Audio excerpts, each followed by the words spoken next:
పేరు వచ్చేసి గుజ్జ వీరన్న గారు. యాజ్ ఎ కౌన్సిలర్గా మీరు వాటికి ఎలా డెవలప్మెంట్స్ చేయబోతున్నారో వారి మాటలు తెలుసుకున్న ప్రయత్నం చేద్దాం. నమస్తే సార్, బాగున్నారా? నమస్కారం అండి. నా పేరు గుజ్జ వీరన్న. ప్రత్యక్షంగా 30-40 సంవత్సరాల నుంచి నేను రాజకీయాల్లో ఉన్నాను. గతంలో నేను ఇక్కడ ఎంపీడీసీగా ప్రాతినిధ్యం వహించాను. పార్టీ నిధులతో ఈ సంబంధం లేక ప్రజలు నన్ను చాలా ఆదరించి మా తల్లిదండ్రుల కలిసి రైతు కుటుంబం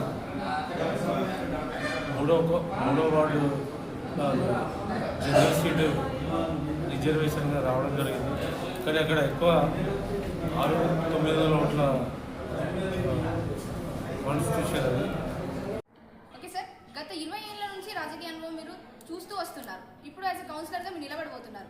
యాజ్ ఎ కౌన్సిలర్ గెలిచినందుకు మీకు ఎలా అనిపిస్తుంది? What is your feeling?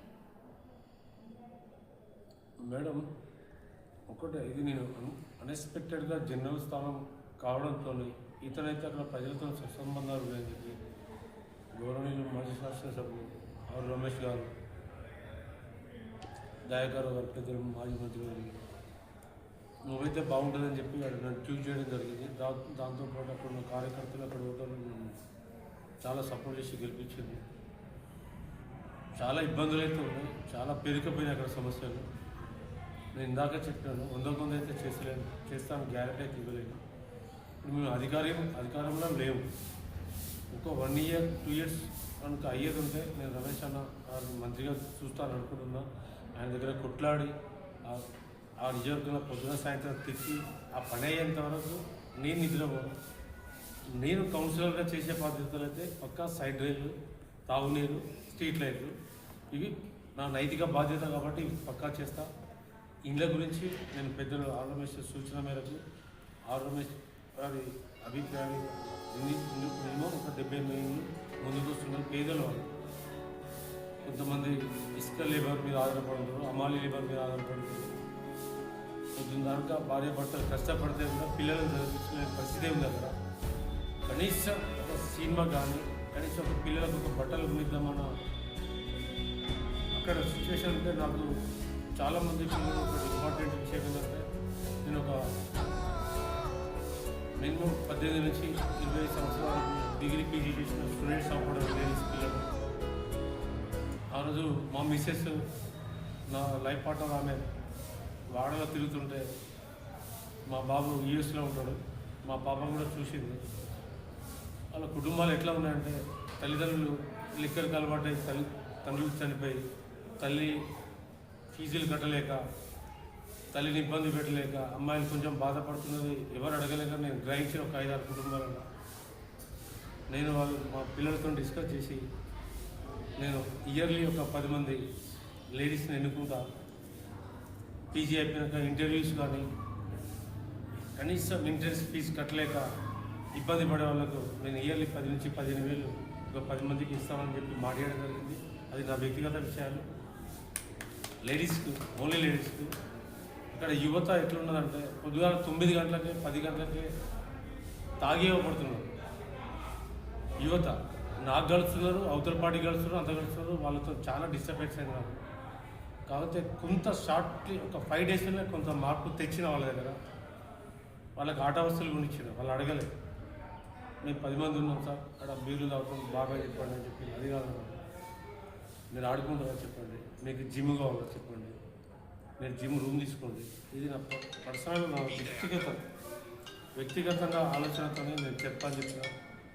ఏమి ఇస్తలే సార్ అనుకున్నారు. వాళ్ళ స్పోర్ట్స్ షాప్ పోయి వాళ్ళే బిల్ పెట్టిన, బిల్ స్కాన్ చేస్తే కొట్టేసిన, ఒకరికి ఇచ్చిందని చెప్పి ఇంకా 4 వాడలు వచ్చింది, వాళ్ళకు కూడా ఆట వస్తువులు ఇచ్చింది. సాయంత్రం రోడ్డు మీద ఒకడే పిల్లలు ఇంటికాడ స్ట్రీట్ లైట్ కింద క్యారమ్ బోర్డులు ఆడుకుంటున్నారు, అదే గలీలో బ్యాట్తో ఆడుకుంటున్నారు. వాళ్ళ మార్పు కాదు, నా లోపల కూడా నాకు సెల్ఫ్ సాటిస్ఫాక్షన్ వచ్చింది. ఇది ఒకటి. వాళ్ళు ఇంకొకటి నన్ను అడిగింది. నేను ఇప్పుడు ప్రస్తుతం అయితే జిమ్ము, ఈ క్యారమ్ బోర్డు, వాలీబాల్, క్రికెట్కి ఇట్లా ఇవ్వడం జరిగింది.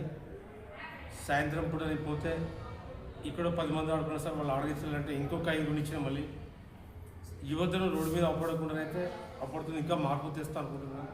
ఎందుకంటే నేను యూత్ క్లబ్లో 91 నుంచి యూత్ క్లబ్ మెయింటైన్ చేసిన. నేను మా ఫ్రెండ్ సర్కిల్గా 6 కానిస్టేబుల్ ఒకరు ఒకటే టైం కొట్టిండ్రు. నాకు కూడా నౌకరు వచ్చింది, కానీ పోలేదు.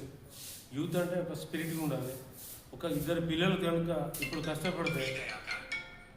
కష్టపడితే అలా ఒక ఇద్దరు నౌకరు కొట్టినా ఇంకొక 10 మందికి ఇన్స్పిరేషన్ అవుతారు వాళ్ళు.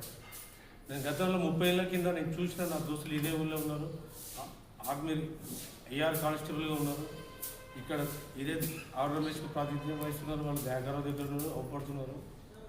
ఒక ఇద్దరు కొట్టేది ఉంటే ఒక అమ్మాయి నౌకరు కొట్టినా ఇంకొక 5 ఏళ్ళల్లో కొత్త మార్పు వస్తుంది అన్నది నాకు ఒక సంకల్పం. నేను నమ్ముతున్నా అది అవుతుందేమో అని. నా వంతు ప్రయత్నం నేను చేస్తాను. ఒక ఇద్దరు బాగుపడ్డా ఒక 10 మంది ఇప్పుడు 10th క్లాస్ ఉన్న పిల్లలకు ఇన్స్పైర్ అవుతుంది. ఇప్పుడే మారమంటే మారదు. ఇప్పుడు యువత అంతా గంజాయి కూడా అలవాటు పడ్డట్టుగా నాకు తెలుస్తుంది. దాన్ని మనం ఏం చేయలేదు. కనీసం ఒక 5గురిని మార్చినా ఇప్పుడు 10th క్లాస్లో ఉన్న పిల్లలు వాళ్ళు మ్యాచ్యూర్డ్ అయ్యే వరకు కొంత చేంజ్ అవుతుందేమో. ఇప్పుడు అక్కడ 50 ఏళ్ళు 60 ఏళ్ళు ఉన్న పెద్దలు మా తల్లిదండ్రులు గుర్తు చేస్తున్నారు, నేను పోగానే వాళ్ళని గుజపులే దొరకకూడదు కానీ ఇటు రాగానే నమస్తే పెడుతున్నారు. ఇప్పుడు ఈమె కూడా మా కుటుంబ నేపథ్యం నుంచి వచ్చింది. కొంతమంది మనం గౌరవిస్తుంటారు. నేనైతే పక్కా నమ్ముతున్నా ఎంతో మార్పు తెస్తా అని. నేను ఆర్థికంగా నా పిల్లలు సెటిల్ అయ్యారు, నేను కష్టపడ్డా, నాకు డబ్బులతో పని లేదు. కనీసం ఒక 10 మందిని మార్చిన నా సెల్ఫ్ సాటిస్ఫాక్షన్. ఏదో పెద్ద మార్పు చేస్తా ఏదో చేస్తా అని చెప్పట్లేదు. వీలైనంత వరకు ఒక్కరిద్దరిని మార్స్తే స్వయంగా వాళ్ళకు ఆలోచన వస్తుంది అన్నది నేను పక్కా నమ్ముతున్నా, అయితే నాకు కాన్ఫిడెంట్ ఉన్నా. దాంతో ముందుకు సార్ మా ఛానల్ మరియు మా ఛానల్ యాజమాన్యం తరఫున యాజ్ ఎ కౌన్సిలర్గా మీరు గెలిచినందుకు happy congratulations sir. Thank you madam.